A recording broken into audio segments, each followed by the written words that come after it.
Yang kedua, sahabat, kita lari ke Jawa Timur. Seorang dosen UIN Malang,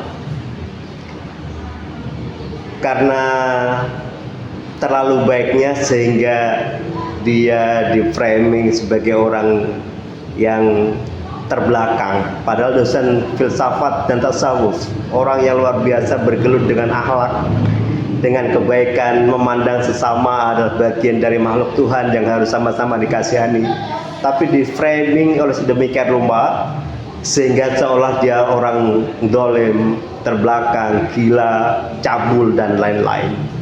Nah, kita harus ingat sahabat, ada satu adagam yang mengatakan bahwa kedoliman atau keburukan yang diproduksi terus-menerus akan bisa menjadi seolah-olah adalah kebenaran. Atau dengan kata sederhananya, kesalahan yang diproduksi terus-menerus atau kebusukan yang diproduksi terus-menerus bisa akan dipersepsikan seolah-olah menjadi kebenaran, padahal sesungguhnya salah. Nah, Pak dosen Kiai Mim, Kiai Muslimin yang terkenal dengan Kiai Mim ini adalah menurut saya bagian dari contoh dari adagam tersebut. Karena saking baiknya beliau mengelola emosi, saking baiknya beliau tidak mau membalas kedengkian, hujatan orang lain, sehingga framing yang dibuat oleh orang lain berbalik seolah-olah dialah yang dolim, dialah yang jahat, dialah yang cabul. Tapi kebenaran selalu mendapati jalannya sendiri. Kebenaran selalu menelusuri alurnya sendiri. Beruntung Mbah Min ini tidak berlarut-larut waktunya, karena mungkin doanya kabul, cepat terkabul oleh Allah karena orang baik.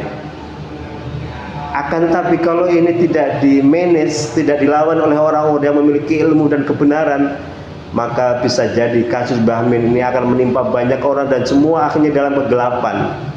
Kebenaran tertutup, yang muncul adalah kejahatan. Nah, inilah para sahabat, para saudara-saudara semua, bahwa jangan berhenti bersuara dengan kebenaran. Jangan biarkan kezaliman marak di sekitar kita karena kita merasa tidak enak, merasa ini dan itu.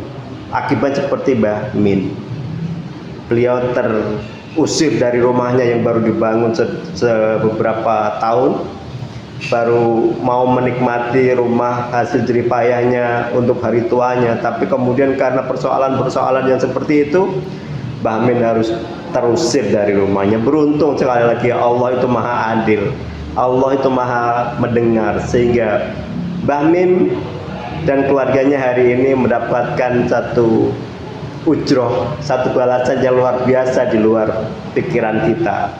Netizen yang awalnya berbondong-bondong mengutuk Mbah Min, hari ini berbalik, ada perubahan opini, ada perubahan empati, simpati.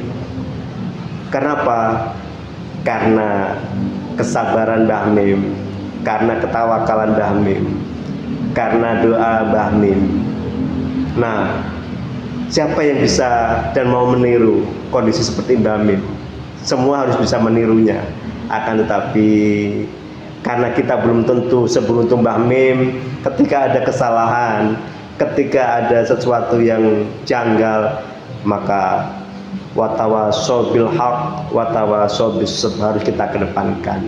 Orang yang dolim harus kita lawan dengan cara yang baik, tapi kita tidak boleh memperlakukan orang yang baik dengan cara-cara dolim.